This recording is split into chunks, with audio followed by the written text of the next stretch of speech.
Something big is happening. Think back to February 2020. If you were paying close attention, you might have noticed a few people talking about a virus spreading overseas. But most of us weren't paying close attention. The stock market was doing great, your kids were in school, you were going to restaurants and shaking hands and planning trips.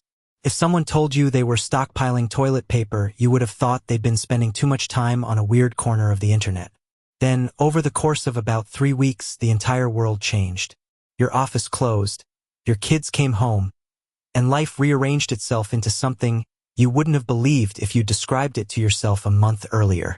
I think we're in the "this seems overblown" phase of something much, much bigger than COVID. I've spent 6 years building an AI startup and investing in the space. I live in this world, and I'm writing this for the people in my life who don't, my family, my friends, the people I care about who keep asking me, so what's the deal with AI? And getting an answer that doesn't do justice to what's actually happening. I keep giving them the polite version, the cocktail party version, because the honest version sounds like I've lost my mind. And for a while, I told myself that was a good enough reason to keep what's truly happening to myself. But the gap between what I've been saying and what is actually happening has gotten far too big. The people I care about deserve to hear what is coming, even if it sounds crazy. I should be clear about something up front. Even though I work in AI, I have almost no influence over what's about to happen, and neither does the vast majority of the industry. The future is being shaped by a remarkably small number of people. A few hundred researchers at a handful of companies, OpenAI, Anthropic, Google DeepMind, and a few others. A single training run, managed by a small team over a few months, can produce an AI system that shifts the entire trajectory of the technology. Most of us who work in AI are building on top of foundations we didn't lay. We're watching this unfold the same as you. We just happen to be close enough to feel the ground shake first. But it's time now. Not in an "eventually we should talk about this" way. In a "this is happening right now and I need you to understand it" way. I know this is real because it happened to me first. Here's the thing nobody outside of tech quite understands yet. The reason so many people in the industry are sounding the alarm right now is because this already happened to us. We're not making predictions. We're telling you what already occurred in our own jobs, and warning you that you're next. For years, AI had been improving steadily. Big jumps here and there, but each big jump was spaced out enough that you could absorb them as they came. Then, in 2025, new techniques for building these models unlocked a much faster pace of progress. And then it got even faster, and then faster again. Each new model wasn't just better than the last. It was better by a wider margin, and the time between new model releases was shorter. I was using AI more and more, going back and forth with it less and less, watching it handle things I used to think required my expertise. Then, on February 5th, 2 major AI labs released new models on the same day. GPT 5.3 Codex from OpenAI, and Opus 4.6 from Anthropic, the makers of Claude, one of the main competitors to ChatGPT. And something clicked. Not like a light switch, more like the moment you realize the water has been rising around you and is now at your chest. I am no longer needed for the actual technical work of my job. I describe what I want built in plain English and it just appears. Not a rough draft I need to fix. The finished thing. I tell the AI what I want, walk away from my computer for 4 hours, and come back to find the work done. Done well, done better than I would have done it myself with no corrections needed. A couple of months ago, I was going back and forth with the AI, guiding it, making edits. Now I just describe the outcome and leave. Let me give you an example so you can understand what this actually looks like in practice. I'll tell the AI, I want to build this app. Here's what it should do, here's roughly what it should look like. Figure out the user flow, the design, all of it. And it does. It writes tens of thousands of lines of code. Then, and this is the part that would have been unthinkable a year ago, it opens the app itself. Clicks through the buttons. Tests the features. It uses the app the way a person would. If it doesn't like how something looks or feels, it goes back and changes it on its own. It iterates like a developer would, fixing and refining until it's satisfied. Only once it has decided the app meets its own standards does it come back to me and say, it's ready for you to test. And when I test it, it's usually perfect. I'm not exaggerating. That is what my Monday looked like this week. But it was the model that was released last week, GPT 5.3 Codex, that shook me the most. It wasn't just executing my instructions. It was making intelligent decisions. It had something that felt, for the first time, like judgment, like taste. The inexplicable sense of knowing what the right call is that people always said AI would never have. This model has it, or something close enough that the distinction is starting not to matter. I've always been early to adopt AI tools, but the last few months have shocked me. These new AI models aren't incremental improvements. This is a different thing entirely. And here's why this matters to you, even if you don't work in tech. The AI labs made a deliberate choice. They focused on making AI great at writing code first. Because building AI requires a lot of code. If AI can write that code, it can help build the next version of itself. A smarter version which writes better code, which builds an even smarter version. Making AI great at coding was the strategy that unlocks everything else. That's why they did it first. My job started changing before yours, not because they were targeting software engineers. It was just a side effect of where they chose to aim first. They've now done it, and they're moving on to everything else. The experience that tech workers have had over the past year, of watching AI go from helpful tool to does my job better than I do, is the experience everyone else is about to have. Law, finance, medicine, accounting, consulting, writing, design, analysis, customer service. Not in 10 years. The people building these systems say 1 to 5 years. Some say less. And given what I've seen in just the last couple of months, I think less is more likely. But I tried AI and it wasn't that good. I hear this constantly. I understand it because it used to be true.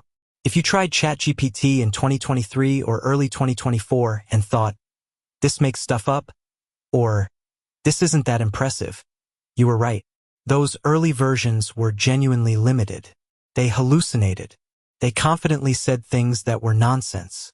That was 2 years ago. In AI time, that is ancient history.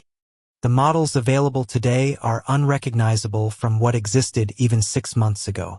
The debate about whether AI is really getting better or hitting a wall, which has been going on for over a year, is over. It's done. Anyone still making that argument either hasn't used the current models, has an incentive to downplay what's happening, or is evaluating based on an experience from 2024 that is no longer relevant. I don't say that to be dismissive. I say it because the gap between public perception and current reality is now enormous, and that gap is dangerous. Because it's preventing people from preparing. Part of the problem is that most people are using the free version of AI tools. The free version is over a year behind what paying users have access to. Judging AI based on free-tier ChatGPT is like evaluating the state of smartphones by using a flip phone. The people paying for the best tools, and actually using them daily for real work, know what's coming. I think of my friend, who's a lawyer. I keep telling him to try using AI at his firm, and he keeps finding reasons it won't work. It's not built for his specialty, it made an error when he tested it, it doesn't understand the nuance of what he does. And I get it. But I've had partners at major law firms reach out to me for advice because they've tried the current versions and they see where this is going. One of them, the managing partner at a large firm, spends hours every day using AI. He told me it's like having a team of associates available instantly. He's not using it because it's a toy. He's using it because it works. And he told me something that stuck with me. Every couple of months, it gets significantly more capable for his work. He said if it stays on this trajectory, he expects it'll be able to do most of what he does before long. And he's a managing partner with decades of experience. He's not panicking, but he's paying very close attention. The people who are ahead in their industries, the ones actually experimenting seriously, are not dismissing this. They're blown away by what it can already do, and they're positioning themselves accordingly. How fast this is actually moving. Let me make the pace of improvement concrete, because I think this is the part that's hardest to believe if you're not watching it closely. In 2022, AI couldn't do basic arithmetic reliably. It would confidently tell you that 7 times 8 is equal to 54. By 2023, it could pass the bar exam. By 2024, it could write working software and explain graduate-level science. By late 2025, Some of the best engineers in the world said they had handed over most of their coding work to AI. On February 5, 2026, new models arrived that made everything before them feel like a different era. If you haven't tried AI in the last few months, what exists today would be unrecognizable to you. There's an organization called METR that actually measures this with data. They track the length of real-world tasks, measured by how long they take a human expert, that a model can complete successfully end-to-end without human help. About a year ago, the answer was roughly 10 minutes. Then it was an hour. Then several hours. The most recent measurement, Claude Opus 4.5 from November, showed the AI completing tasks that take a human expert nearly 5 hours. And that number is doubling approximately every 7 months, with recent data suggesting it may be accelerating to as fast as every 4 months. But even that measurement hasn't been updated to include the models that just came out this week. In my experience using them, the jump is extremely significant. I expect the next update to Metra's graph to show another major leap. If you extend the trend and it's held for years with no sign of flattening, we're looking at AI that can work independently for days within the next year, weeks within 2, month-long projects within 3. Amadei has said that AI models, substantially smarter than almost all humans at almost all tasks, are on track for 2026 or 2027. Let that land for a second. If AI is smarter than most PhDs, do you really think it can't do most office jobs? Think about what that means for your work. AI is now building the next AI. There's one more thing happening that I think is the most important development and the least understood. On February 5th, OpenAI released GPT 5.3 Codex. In the technical documentation, they included this. GPT 5.3 Codex is our first model that was instrumental in creating itself. The Codex team used early versions to debug its own training, manage its own deployment, and diagnose test results and evaluations. Read that again. The AI helped build itself. This isn't a prediction about what might happen someday. This is OpenAI telling you right now that the AI they just released was used to create itself. One of the main things that makes AI better is intelligence applied to AI development. And AI is now intelligent enough to meaningfully contribute to its own improvement. Dario Amadei, the CEO of Anthropic, says AI is now writing much of the code at his company, and that the feedback loop between current AI and next-generation AI is gathering steam month by month. He says we may be only 1 to 2 years away from a point where the current generation of AI autonomously builds the next. Each generation helps build the next, which is smarter, which builds the next faster, which is smarter still. The researchers call this an intelligence explosion. And the people who would know, the ones building it, believe the process has already started. What this means for your job. I'm going to be direct with you because I think you deserve honesty more than comfort. Dario Amadei, who is probably the most safety-focused CEO in the AI industry, has publicly predicted that AI will eliminate 50% of entry-level white-collar jobs within 1 to 5 years. And many people in the industry think he's being conservative. Given what the latest models can do, the capability for massive disruption could be here by the end of this year. It'll take some time to ripple through the economy, but the underlying ability is arriving now. This is different from every previous wave of automation, and I need you to understand why. AI isn't replacing one specific skill. It's a general substitute for cognitive work. It gets better at everything simultaneously. When factories automated, a displaced worker could retrain as an office worker. When the internet disrupted retail, workers moved into logistics or services. But AI doesn't leave a convenient gap to move into. Whatever you retrain for, it's improving at that too. Let me give you a few specific examples to make this tangible. But I want to be clear that these are just examples. This list is not exhaustive. If your job isn't mentioned here, that does not mean it's safe. Almost all knowledge work is being affected. Legal work. AI can already read contracts, summarize case law, draft briefs, and do legal research at a level that rivals junior associates.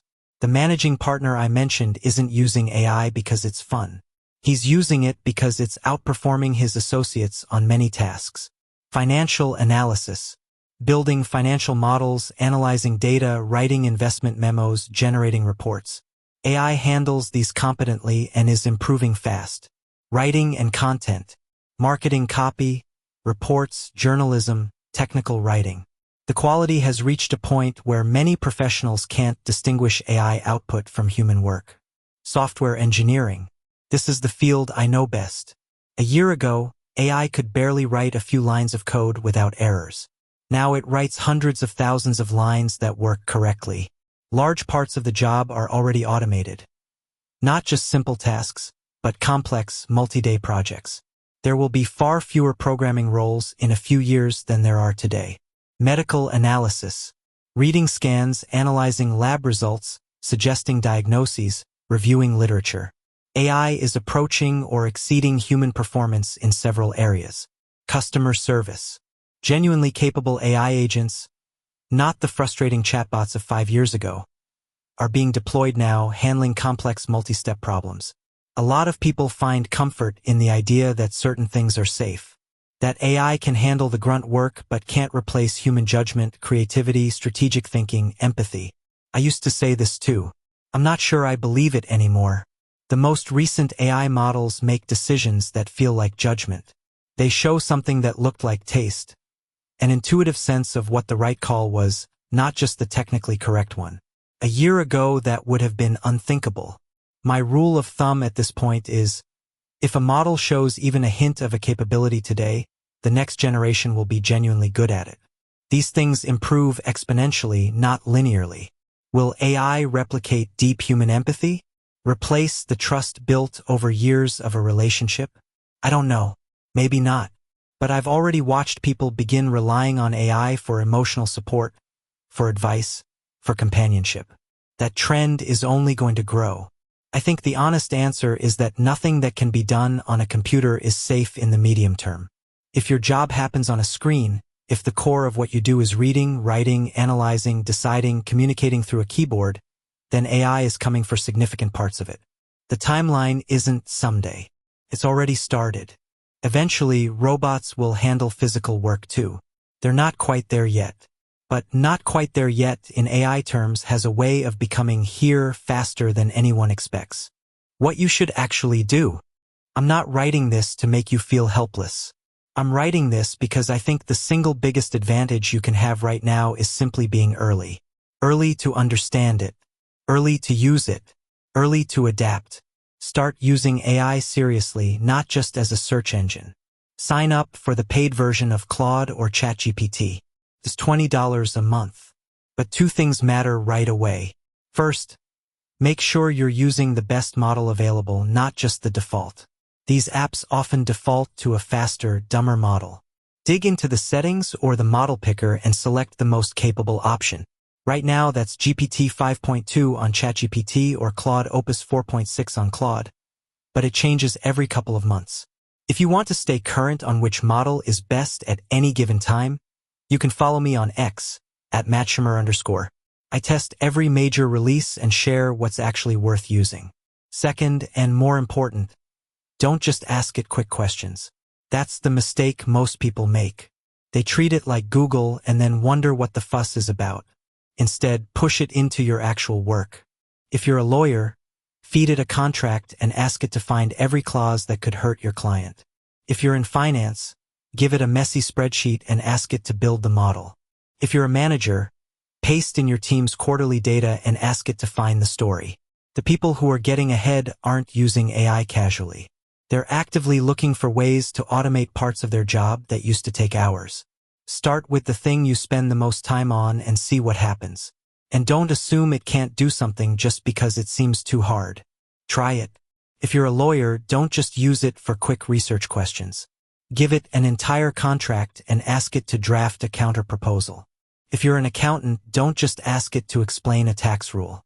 Give it a client's full return and see what it finds. The first attempt might not be perfect. That's fine. Iterate. Rephrase what you asked. Give it more context. Try again. You might be shocked at what works. And here's the thing to remember. If it even kind of works today, you can be almost certain that in 6 months it'll do it near perfectly. The trajectory only goes one direction. This might be the most important year of your career. Work accordingly. I don't say that to stress you out. I say it because right now, There is a brief window where most people at most companies are still ignoring this. The person who walks into a meeting and says, "I used AI to do this analysis in an hour instead of 3 days," is going to be the most valuable person in the room. Not eventually. Right now. Learn these tools. Get proficient. Demonstrate what's possible. If you're early enough, this is how you move up. By being the person who understands what's coming and can show others how to navigate it. That window won't stay open long. Once everyone figures it out, the advantage disappears. Have no ego about it. The managing partner at that law firm isn't too proud to spend hours a day with AI. He's doing it specifically because he's senior enough to understand what's at stake. The people who will struggle most are the ones who refuse to engage. The ones who dismiss it as a fad, who feel that using AI diminishes their expertise, who assume their field is special and immune. It's not. No field is. Get your financial house in order. I'm not a financial advisor, and I'm not trying to scare you into anything drastic. But if you believe, even partially, that the next few years could bring real disruption to your industry, then basic financial resilience matters more than it did a year ago. Build up savings if you can. Be cautious about taking on new debt that assumes your current income is guaranteed. Think about whether your fixed expenses give you flexibility or lock you in. Give yourself options if things move faster than you expect. Think about where you stand and lean into what's hardest to replace. Some things will take longer for AI to displace. Relationships and trust built over years. Work that requires physical presence. Roles with licensed accountability. Roles where someone still has to sign off, take legal responsibility, stand in a courtroom. Industries with heavy regulatory hurdles, where adoption will be slowed by compliance, liability, and institutional inertia. None of these are permanent shields, but they buy time. And time, right now, is the most valuable thing you can have, as long as you use it to adapt, not to pretend this isn't happening. Rethink what you're telling your kids. The standard playbook: get good grades, go to a good college, land a stable professional job. It points directly at the roles that are most exposed. I'm not saying education doesn't matter, but the thing that will matter most for the next generation is learning how to work with these tools and pursuing things they're genuinely passionate about. Nobody knows exactly what the job market looks like in 10 years, but the people most likely to thrive are the ones who are deeply curious, adaptable, and effective at using AI to do things they actually care about. Teach your kids to be builders and learners, not to optimize for a career path that might not exist by the time they graduate. Your dreams just got a lot closer. I've spent most of this section talking about threats, so let me talk about the other side because it's just as real. If you've ever wanted to build something but didn't have the technical skills or the money to hire someone, that barrier is largely gone. You can describe an app to AI and have a working version in an hour. I'm not exaggerating. I do this regularly. If you've always wanted to write a book but couldn't find the time or struggled with the writing, you can work with AI to get it done. Want to learn a new skill? The best tutor in the world is now available to anyone for $20 a month. One that's infinitely patient, available 24/7, and can explain anything at whatever level you need. Knowledge is essentially free now. The tools to build things are extremely cheap now. Whatever you've been putting off because it felt too hard or too expensive or too far outside your expertise, try it. Pursue the things you're passionate about. You never know where they'll lead. And in a world where the old career paths are getting disrupted, the person who spent a year building something they love might end up better positioned than the person who spent that year clinging to a job description. Build the habit of adapting. This is maybe the most important one. The specific tools don't matter as much as the muscle of learning new ones quickly. AI is going to keep changing, and fast. The models that exist today will be obsolete in a year. The workflows people build now will need to be rebuilt. The people who come out of this well won't be the ones who mastered one tool. They'll be the ones who got comfortable with the pace of change itself. Make a habit of experimenting. Try new things even when the current thing is working. Get comfortable being a beginner repeatedly. That adaptability is the closest thing to a durable advantage that exists right now. Here's a simple commitment that will put you ahead of almost everyone. Spend 1 hour a day experimenting with AI. Not passively reading about it. Using it. Every day, try to get it to do something new, something you haven't tried before, something you're not sure it can handle. Try a new tool. Give it a harder problem. 1 hour a day, every day.